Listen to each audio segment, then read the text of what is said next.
नमस्कार, आप देख रहे हैं TTN 24 न्यूज और मैं हूं आपके साथ मानवी ठाकुर। आज की कुछ खास खबरें। Gujarat chief minister Bhupendra Patel inaugurated and laid the foundation stone for development works totaling ₹1,100 crore in the eastern tribal districts of Panchmahal and Dahod.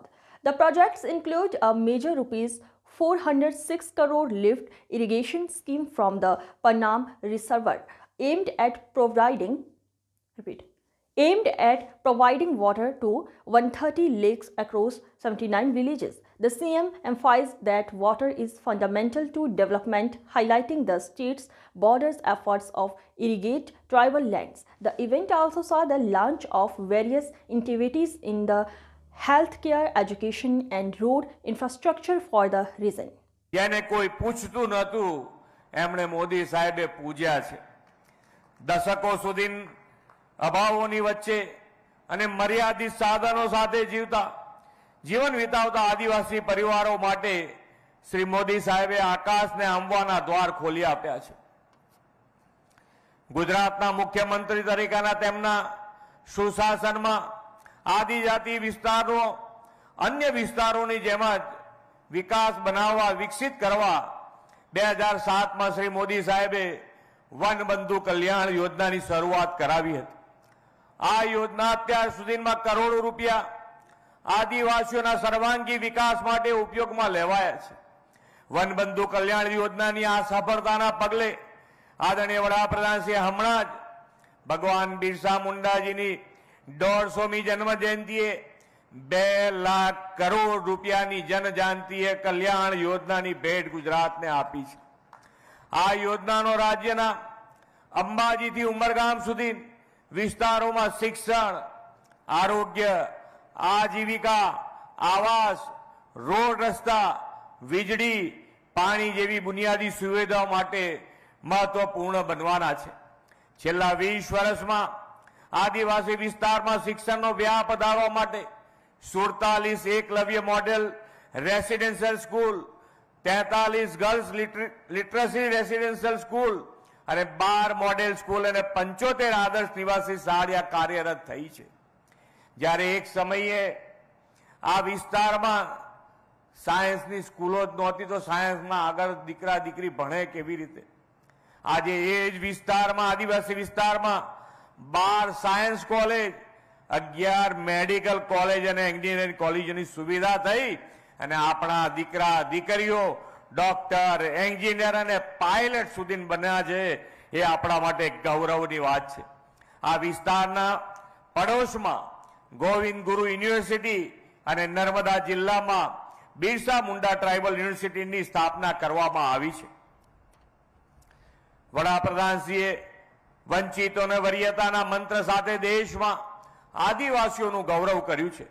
PM જનમન અભિયાન હેઠળ આદિમ જૂથના કુટુંબોને પ્રધાનમંત્રી આવાસ યોજના અંતર્ગત 12,500 થી વધુ આવાસો રાજ્યમાં મંજૂર કરવામાં આવ્યા છે। આદિમ જૂથ વસાહતોમાં મોબાઈલનું નેટવર્ક મળી રહે એ માટે 21 મોબાઈલ ટાયરો પણ ઊભા કરવામાં આવ્યા છે। વિકાસમાં કોઈ પાછળ ન રહી જાય કે વિકાસથી કોઈ બાકાત ન રહી જાય એવા ધ્યેય સાથે શ્રી મોદી સાહેબે પછાત અને આદિવાસી જિલ્લાઓના ઝડપી વિકાસ માટે એસ્પિરેશનલ ડિસ્ટ્રિક્ટ પ્રોગ્રામ શરૂ કરાવ્યો છે।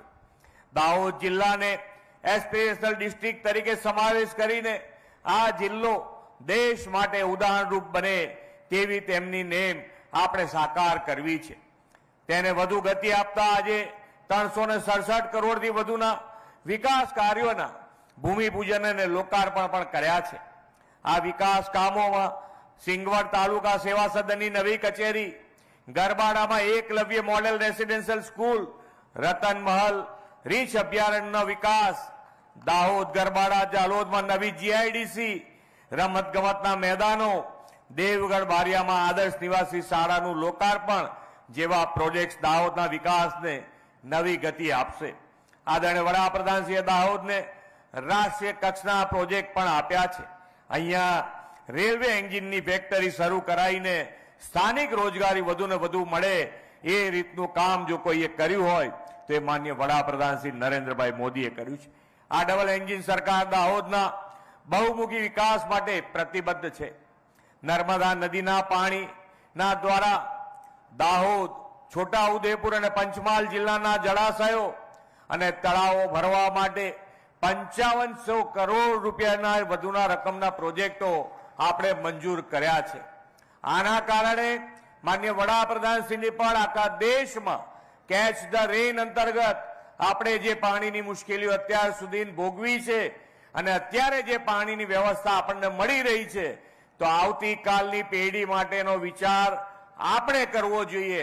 અને એના માટે માન્ય વડાપ્રધાનશ્રીએ આખા ભારત દેશમાં કેચ ધ રેન અંતર્ગત આખા દેશમાં મુહિમ ચલાવી છે.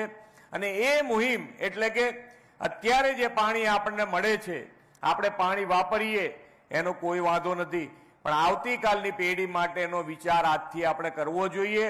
વરસાદનું ટીપે ટીપ્યું પાણી કેવી રીતે સંગ્રહ થાય, એનો સંગ્રહ થાય અને સંગ્રહ ન કરી શકાય એવું વરસાદનું પાણી આપણે જમીનમાં કેવી રીતે ઉતારી શકાય, એના માટેની આ મુહિમ કેચ ધ રેન અંતર્ગત ચાલી રહી છે.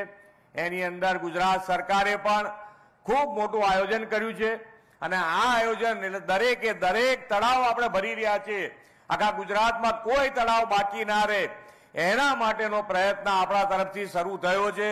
અને અંતર્ગત જે કેચ ધ રેન અંતર્ગત દરેકે દરેક ધારાસભ્યને પણ 50 લાખ રૂપિયા આપણે આપી રહ્યા છે કે જ્યાં આગાડી તમારે વરસાદનું પાણી ભરાતું હોય અને જો મુશ્કેલી સર્જાતી હોય તો આ પાણી જમીનમાં કેવી રીતે ઉતારી શકાય એના માટે આ 50 લાખ રૂપિયા દરેક ધારાસભ્ય વાપરવાના છે. એટલે તમારે તો ખાલી આંગળી ચીંધ્યાનું પૂન લેવાનું છે. આ પ્રોજેક્ટથી જે મેં કીધું 5500 કરોડના